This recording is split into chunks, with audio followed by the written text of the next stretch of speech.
ଗପ କହି କହି ଲକ୍ଷେ ଜହ୍ନକୁ ଆଣି ମୋ ହାତେ ଧରେଇ ଦଉ।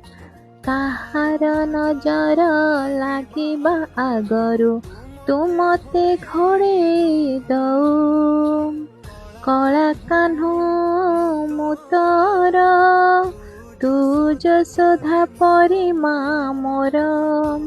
ତୋ ଗର୍ଭରୁ କାଢ଼ି ମତେ ଆଣି ଦେଖେଇଲୁ ରେ ସଂସାର।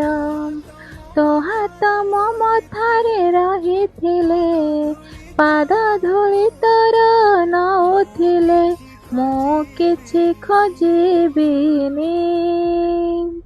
ମା ତୋ ବିନା ମୁଁ ରହିପାରିବିନି। ମା